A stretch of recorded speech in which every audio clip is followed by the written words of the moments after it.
ഈ ചെടിയൊക്കെ ഇഷ്ടപ്പെടുന്നവരുടെ ഏറ്റവും വലിയ വിഷമം ഞാൻ മനസ്സിലാക്കിയെടുത്തോളം വെക്കാൻ സ്ഥലമില്ലാത്തതാണ്. പ്രത്യേകിച്ച് ഇൻഡോർ പ്ലാന്റ്സ് ഒക്കെ. ഞാൻ പറഞ്ഞത് ശരിയല്ലേ? കുറച്ച് പേരെങ്കിലും നേരിടുന്ന ഒരു പ്രശ്നമാണിത്. ആ കുറച്ച് പേരിൽ ഞാനും ഉണ്ട്. ഒത്തിരി പ്ലാന്റ്സ് വെക്കാൻ ഇവിടെയും സ്പേസ് ഇല്ല കേട്ടോ എന്ന് കരുതി എനിക്ക് കിട്ടുന്നവരെ ആരെയും ഞാൻ ഉപേക്ഷിക്കാറില്ല. കിട്ടുന്നവരെയെല്ലാം നല്ല രീതിയിൽ അറേഞ്ച് ചെയ്ത് വെക്കാൻ ഞാൻ ശ്രമിക്കാറുണ്ട്. എൻ്റെ ഏറ്റവും വലിയൊരു ആശ്വാസം വീട്ടിൽ തടിപ്പണി ഉള്ളതുകൊണ്ട് പണിക്കാർ വരുമ്പോൾ ചെറിയ ചെറിയ പീസൊക്കെ ഞാൻ അവരെ കൊണ്ട് മുറിച്ചിടിക്കാറുണ്ട്. സംഭവം മുറിച്ച് കിട്ടിയാൽ ആണിയടിക്കൽ എളുപ്പമായതുകൊണ്ട് തന്നെ ബാക്കി പരിപാടി ഞാൻ തന്നെ ചെയ്യും. ഇതൊക്കെ അങ്ങനെ ചെയ്തെടുത്തതാണേ. കാണുമ്പോൾ ഒരു ഭംഗിയൊക്കെ തോന്നുന്നില്ലേ? നമുക്കത് മതിയെന്നേ. ഈ ഒരു സ്റ്റാൻഡ് കണ്ടോ? ഇത് ഞാൻ പണിഞ്ഞതല്ല.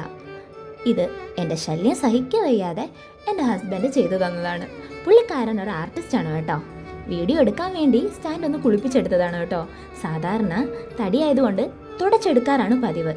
ഈ ഒരു സ്റ്റാൻഡിൽ ഏകദേശം 7-8 പ്ലാന്റ്സ് നമുക്ക് വെക്കാൻ പറ്റും.